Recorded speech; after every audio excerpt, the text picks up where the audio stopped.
safe community, ongoing developments in public safety, law enforcement, and community justice. In Jackson County, it is of the utmost importance to build a safe community. At this month's local Public Safety Coordinating Council meeting, Jackson County Sheriff Sickler and Captain Aldrich gave updates on the progress of the new public safety building planning. They also highlighted the clear benefits of what adding additional beds to our jail would do for Jackson County. We wanted to make sure that we kind of give you an idea of the history of where our current jail, how we got where we're at, and then what that looks like today, and then what some ideas are potentially moving forward. So just starting out with our current jail. Our jail was designed in 1981.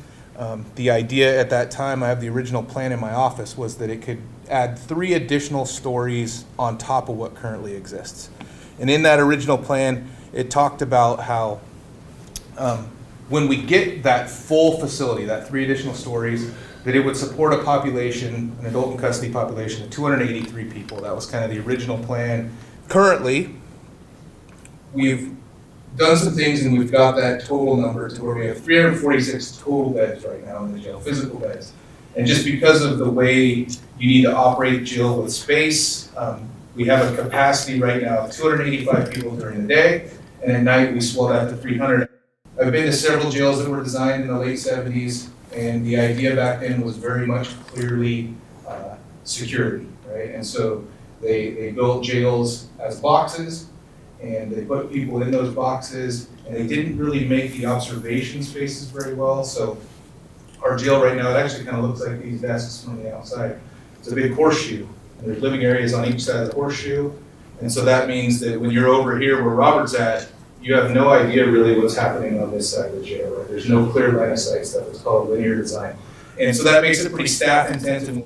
And the other thing that I think is important about our jail right now is that just given the true age of the facility, we're starting to see some mechanical breakdowns with things. There is real concern about what could happen with our facility if there was any sort of seismic activity of real concern. One of the reasons that it was decided that we couldn't go higher with the building was in the mid-'80s, all the kind of earthquake code stuff started happening, and they realized that it just really wouldn't support any seismic activity if we moved forward.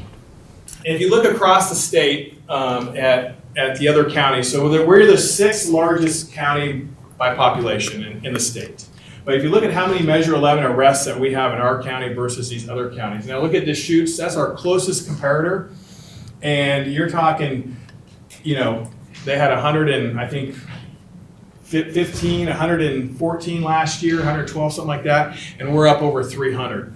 And again, they're like a 200,000 population right now, 195, and we're at like 225. So we're significantly busier, and we're exceeding what most of these bigger counties are doing. And we believe that jail space or lack thereof significantly contributes to this violent crime. So this shows, the blue bar is the total physical beds that each of the counties has that's reported. The orange bar is what they're currently using as their capacity, right? And then the gray bar is what the average daily population is for those facilities.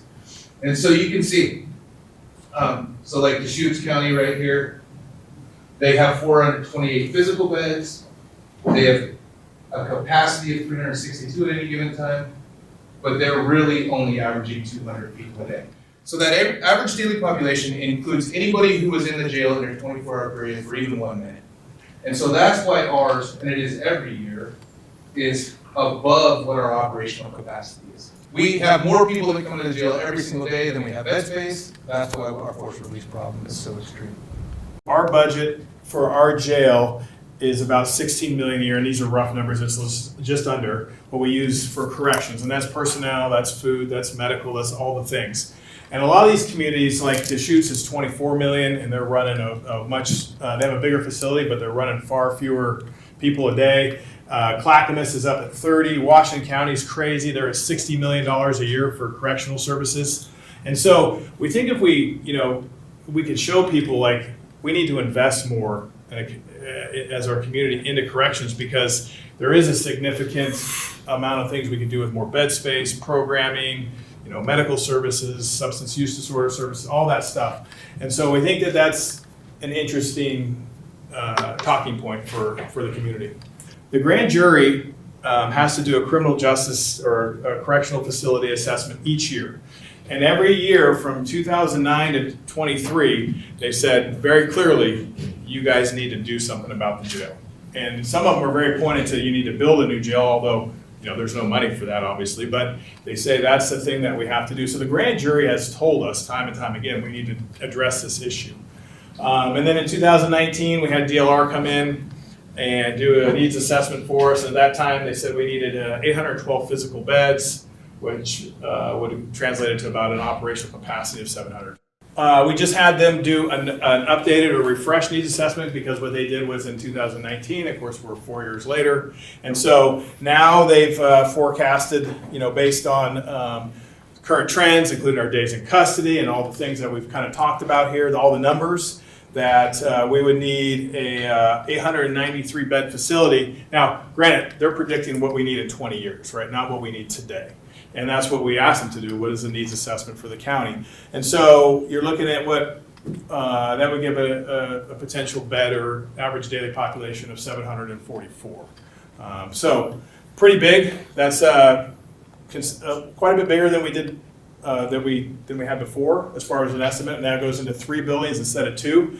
But we've been working with them and looking at things and looking at numbers, and we feel like there's probably some room for some reasonableness because building that isn't going to be feasible. I think the costs were like $300 million for that facility when they estimated it per square foot. So where we're at now is looking at a couple different options that they've sent over. One is 2 full housing units with 776 beds, and yep.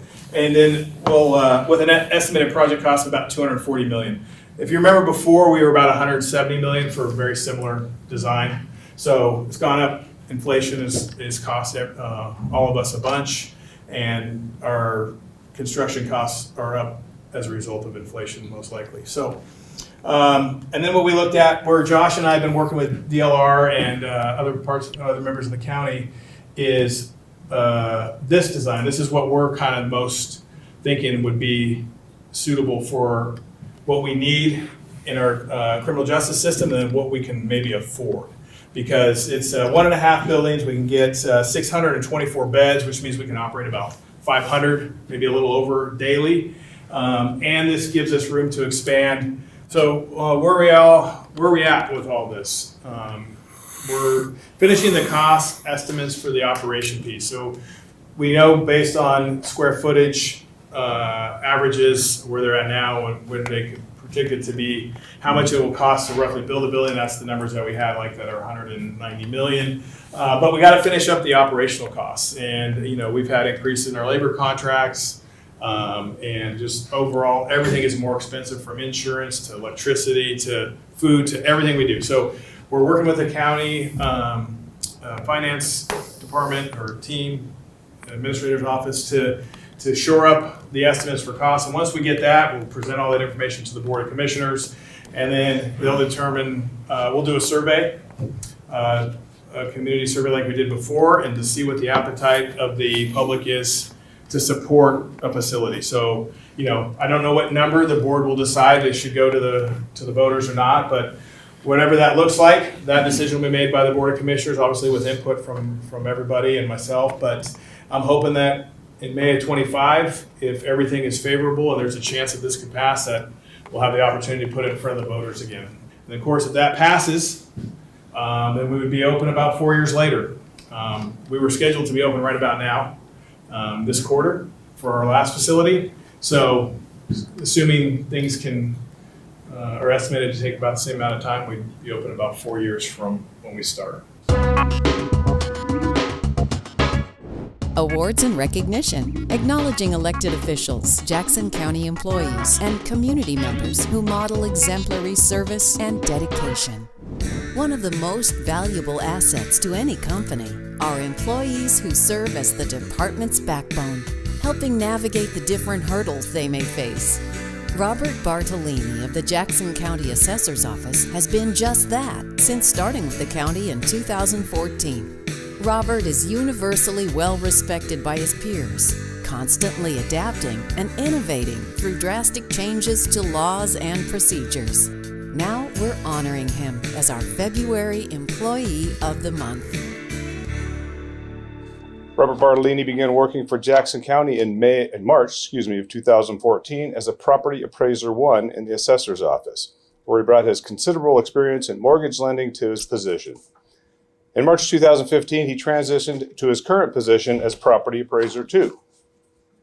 Over the years, the assessor's office has seen substantial changes in laws and procedures that have affected his work, such as major losses of property from the Alameda and South Obanchain fires and the COVID pandemic, which extremely limited the office's ability to meet directly with taxpayers.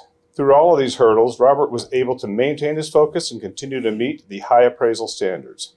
He is recognized as often having helpful suggestions to increase the communication between all levels of staff and among teams working within the office. He acknowledges that his work is complex and must meet a high level of detail and documentation. He's a team player and a natural leader with an abundance of experience that he freely shares with his enthusiasm, wit, and humor. You know, anytime he says that, I ask somebody to tell a joke. We need to test that wit and humor. I've got a couple. All right, perfect. Robert, on behalf of the Jackson County Board of Commissioners, congratulations on being selected as the February Employee of the Month, and thank you for your outstanding dedication to the citizens of Jackson County.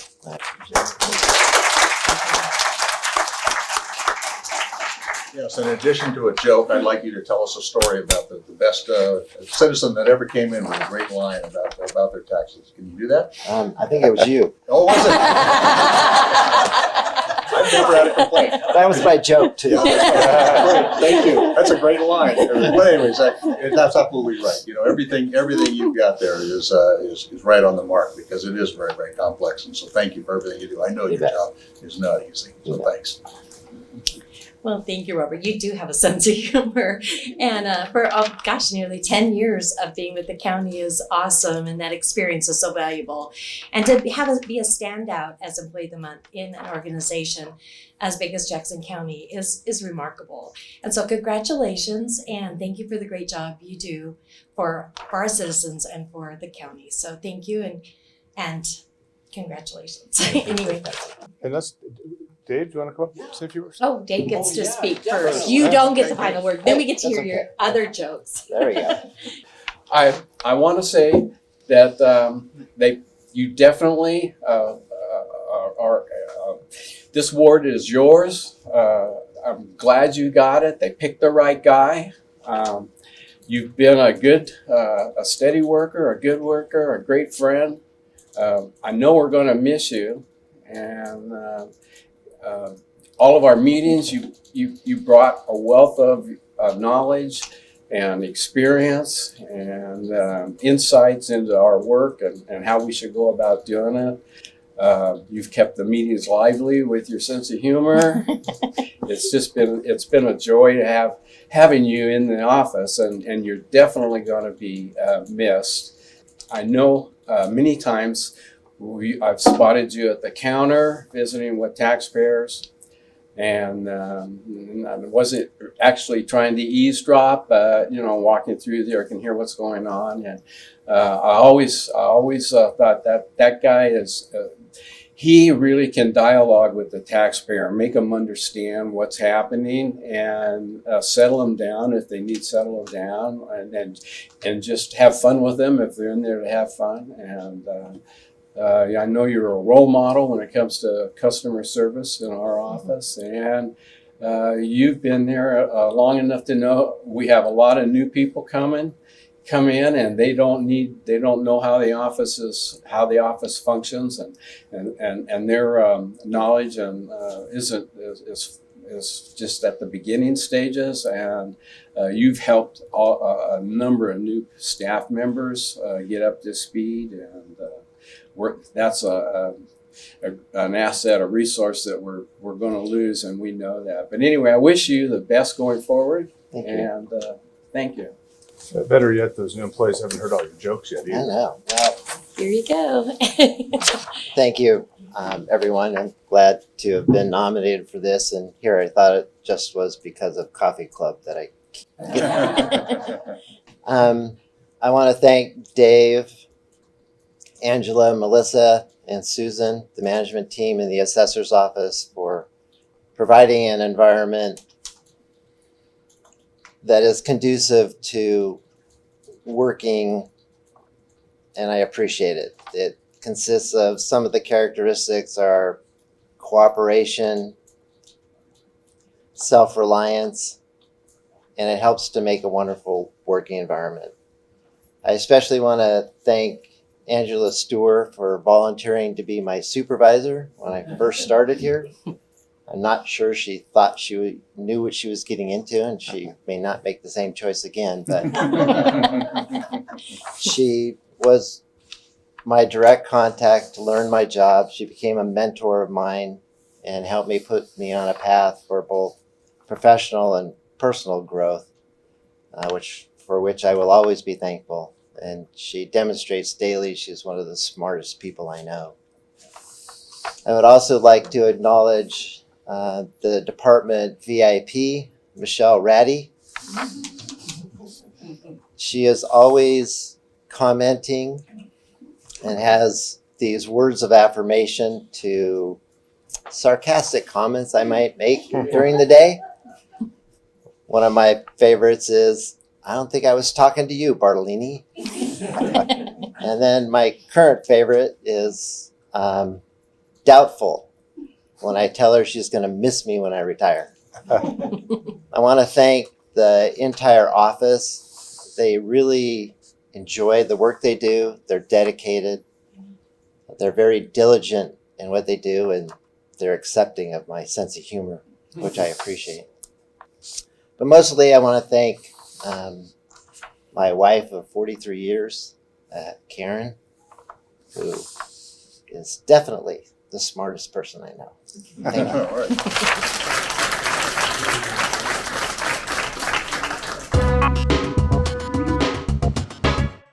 Awards and recognition, acknowledging elected officials, Jackson County employees, and community members who model exemplary service and dedication. Businesses who devote themselves to bettering our community are invaluable to Jackson County. Hunter Communications has been dedicated to investing their time and money in our local area from the start. Beginning in 1994 with 13 employees to now in 2024 with over 240 people totaling hundreds of years of collective experience, they are now one of the fastest growing fiber internet service providers in the state of Oregon. And now we applaud Hunter Communications for achieving 30 years of service in Jackson County. The Jackson County Board of Commissioners would like to congratulate Hunter Communications on its 30th anniversary. Hunter Communications was founded on February 11th, 1994, as a construction company in Central Point and opened its doors with 13 employees. Since then, the company has been one of the fastest growing fiber internet service providers in the state. Hunter Communications is a leading provider of fiber internet service to commercial customers and half of the cell phone service in the areas that utilize its fiber network. Hunter Communications currently employs over 240 people, serves thousands of county residences and businesses, has office throughout the state, and has a customer service satisfaction score of 4.8 out of 5. I don't know how that's not 5. It's close. From what I've seen, it should be 5. It's almost impossible to get that 5 right. You're right. That's very good, though. On a popular internet service. Yeah. In addition to providing reliable high-speed internet, Hunter Shield software protects children from cyberbullying by notifying parents when their child receives intimidating text messages or is being bullied on social media. This allows parents to maintain privacy and build trust while helping their children navigate the internet safely. Hunter Communications continues to invest tens of millions of dollars in network expansion while demonstrating its commitment to the community. For example, they partnered with the Federal Emergency Management Agency, FEMA, to provide services to displaced residents in Jackson County during the Alameda fire. Their leadership team continues to actively expand service to the unserved and underserved areas of the county.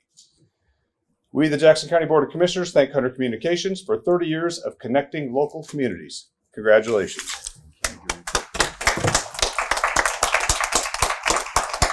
Well, I too just want to say congratulations on 30 years. Knowing where cell service and internet has come in those 30 years is incredible. And I think even looking forward to the next 30 is just the big initiatives to push broadband and get it to everyone is so huge. And I probably totally look different in another 30 years as well. But congratulations and thank you for the service to Jackson County and beyond. Thank you. And I just want to pass on also, it's great to have a local company doing these kinds of things, and it's really, really important to us to do that. And I know that, say, for example, out in Applegate, I know you're doing a lot of work on this broadband expansion and everything. That's really important to get that out to those folks. So again, you know, another 30 years and great job. Yeah. Thank you very much. Thanks, Dave. Yeah. Okay, who wants to? I'll say a little. Yeah. So we are a steadily growing 30-year-old company in no small part because of the acceptance and encouragement and partnership we've had from all of you and from our great community here in Southern Oregon. So thank you, Jackson County Board of Commissioners. Thank you, Jackson County employees and elected officials, both past and present.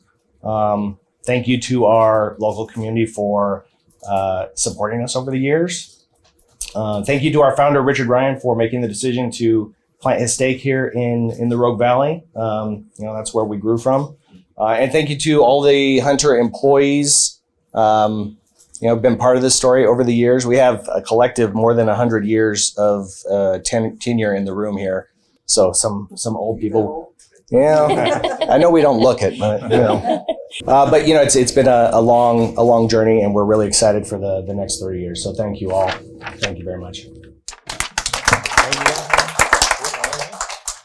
I'd just like to add that we're super excited with some of the future work that's coming down. There's obviously some state funding that we're looking forward to, some ARPA dollars, some BEAD dollars, and we're looking to the county to partner with on how do we get more of the rural stuff that there just isn't a business case to do. And we're going to continue in that in 2024, and there's going to be some exciting things to come, I think, on that. Great. Yeah. We look forward to it. Thank you. Thanks. All right. Since there are two of you here, we have two items. I'm going to one. I get one to the, and you get to the other one. All right. Okay.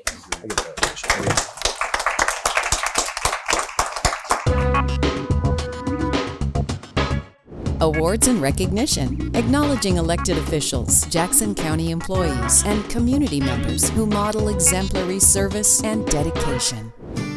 Every cat and dog deserves shelter. Sanctuary One has made that possible by taking in cat and dog rescues to stay at their cottages. Since 2008, Sanctuary One has proved to be an invaluable asset to our community. By partnering with Jackson County Animal Services, they've supplied the needed kennel space for those animals in need. Join us in celebrating Sanctuary One for the February Community Service Award.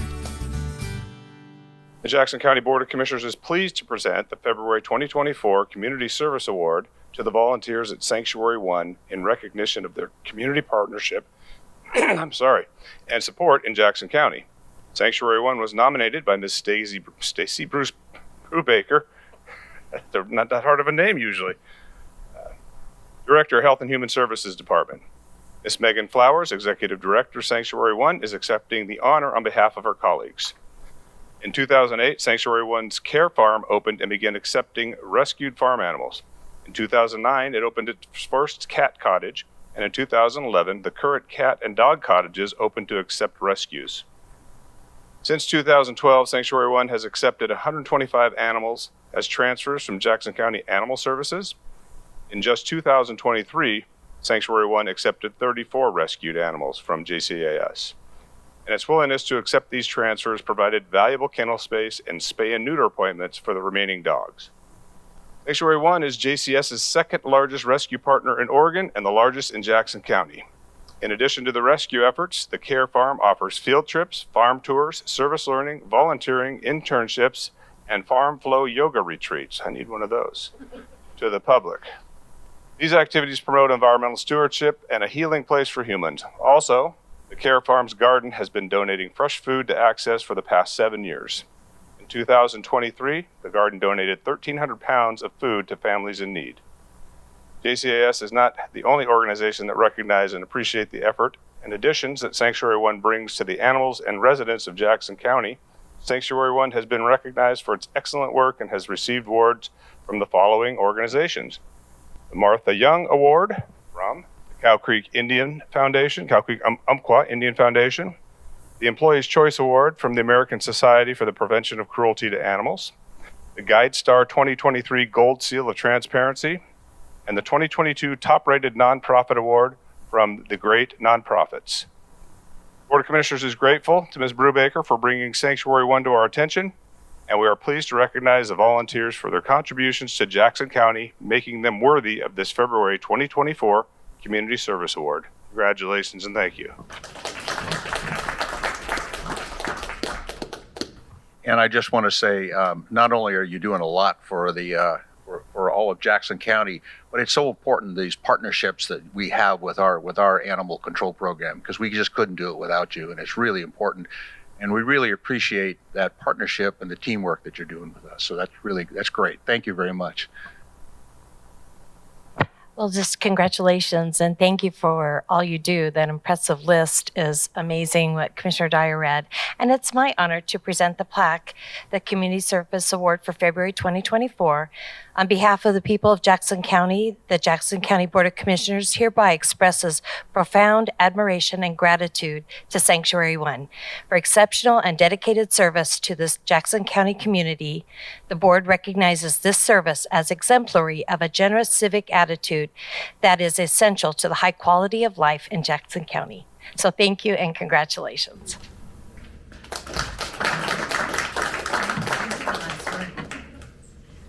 Thank you so much. Sanctuary One is part of our DNA is to collaborate and help and partner with others. That is how we work. The only thing that we do is serve other agencies, whether that's helping with juvenile justice here in Jackson County and having them come out to serve on the farm and have nature be part of the healing, as well as the adult justice departments coming out. We served over 30 agencies in 2023. That's both people and animal agencies here in the Rogue Valley. We are proud members of the Chamber and doing everything we can to make a lasting positive impact in the Valley. It is our pride and joy to serve our community, and we appreciate the recognition, but we really are so very excited to continue that work and make a larger impact in all that we do. Thank you for the opportunity.